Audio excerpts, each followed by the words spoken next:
បាទសូមសួស្តីបងប្អូនទាំងអស់គ្នាហើយនេះគឺជាត្រីក្រំរបស់ខ្ញុំចាំរងថ្ងៃហ្នឹងអញ្ចឹងណាថ្ងៃហ្នឹងដែរខ្ញុំចង់បែកវាចាំផ្សេងគ្នា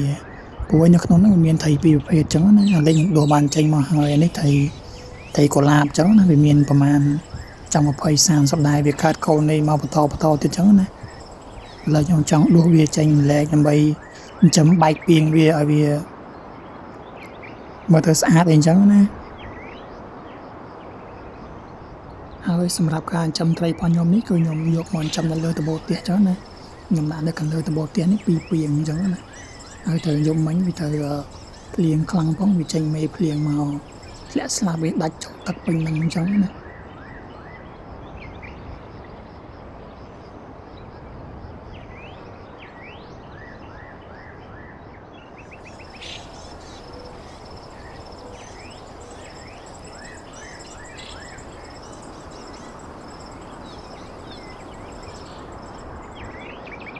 ឥឡូវនេះខ្ញុំចាប់ដើមដួសទៀតហើយដោយសារតែខ្ញុំបានមើលឃើញថាអត់ទាន់អស់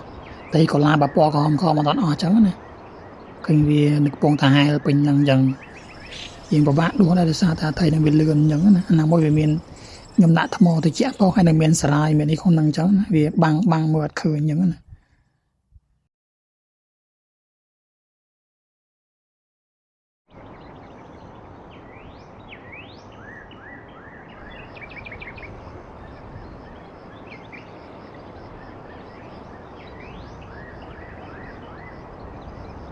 ហើយសម្រាប់ការចាំត្រីរបស់ខ្ញុំនេះដំបូង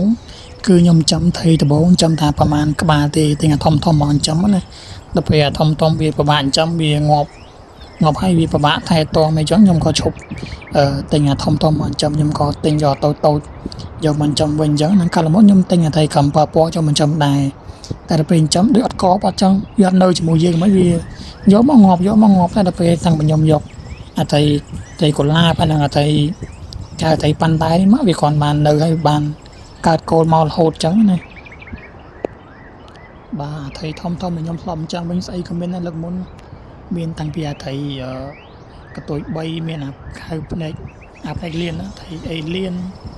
ត្រីកតុយ3នាងចមអីហ្នឹងគឺចាំច្រើនតែគាត់ថាការបាក់ចាំគឺទឹកវាល្អពីចឹងខ្ញុំមកទឹកខ្ញុំដោទឹកម្ដងអញ្ចឹងណាឥឡូវខ្ញុំបានដួសវាមកហើយបានវាយខ្ទង់បាន30ដែរអញ្ចឹងណាឥឡូវខ្ញុំបានដើរទៅដាក់នៅក្នុងពីងនៅមុខផ្ទះវិញអញ្ចឹងណា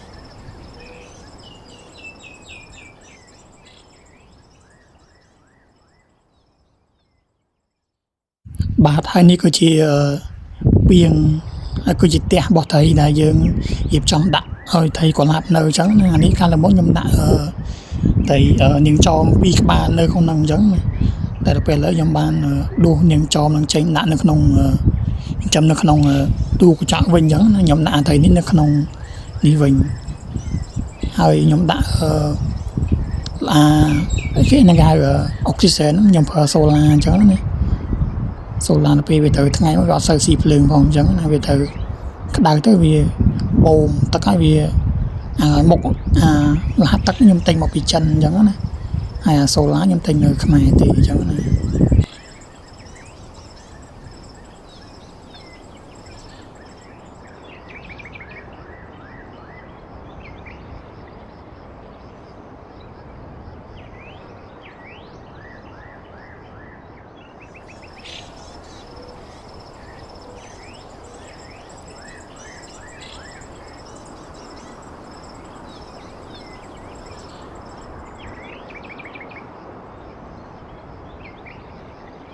ហើយបន្ទាប់ពីបានដួសត្រីកូឡាបដាក់ចូលនៅក្នុងផ្ទះថ្មីរបស់វារួចហើយខ្ញុំក៏បាន